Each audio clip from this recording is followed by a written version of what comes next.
Okay? Sige, naputol to kahapon, naputol yung video natin kahapon. Bert, so explain natin ulit ha. So, from machine, tapos naka-negative. Ito yung i-connect mo, ito, ni-set up. The power cable adapter, lagay mo dyan. Yes. Ano ba to?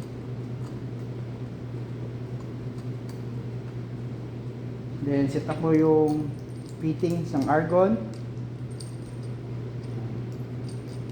Then, ganyan. Tapos ito yung connection niya. Yung negative, i-clamp mo dito.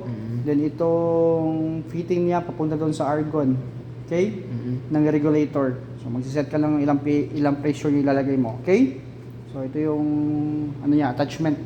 And then yung sa torch naman, yan, tungsten, coolant, and coolant body. Okay? So lagyan natin dyan. Yan. Lock natin. Then ito yung pag-lock. Yan. Okay? Oh. Then lagay mo tong ceramic nozzle. Number 10. Yan. Depende na kung anong gagamitin nyo. Yan. Dapat naka-sharpen to by. Matulis. Okay? So yan. So open mo yung argon bulb niya. Tapos pag mag-open ka na to, open mo dito para lalabas yung argon. Okay? So, yung sa machine naman, so machine, yung positive connection, dapat doon yan sa ground clamp mo. Okay? So, yan. Higin set up. Open mo yung bulb, open mo yung argon, open mo yung bulb, then set ka ng amperahe, then i-scratch mo. Pag i-scratch mo, angat mo, so under yan. So, ito yung setup. Okay? Naka-negative. Opo. Halimbawa na transfer mo ay na baliktad, na positive. So yung mapupudpud guys, yung mapupudpud is yung Tungsten. Pag naka-positive yung connection.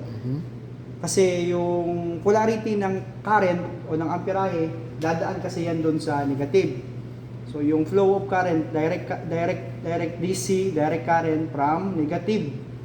From negative, dadaan yan sa tungsten mo. So lalabas yan yung arc mo doon sa tungsten, okay? So papunta doon.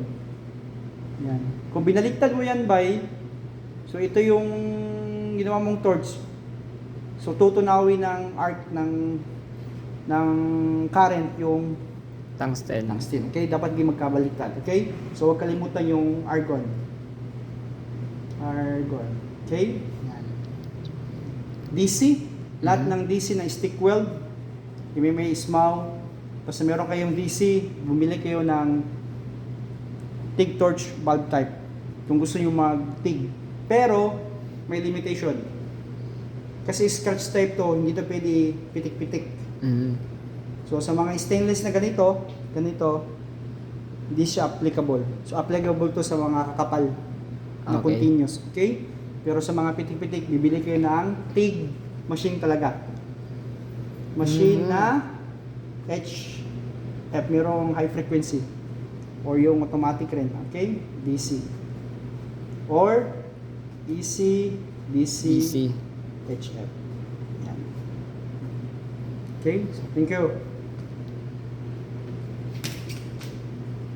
Nasabtan mo?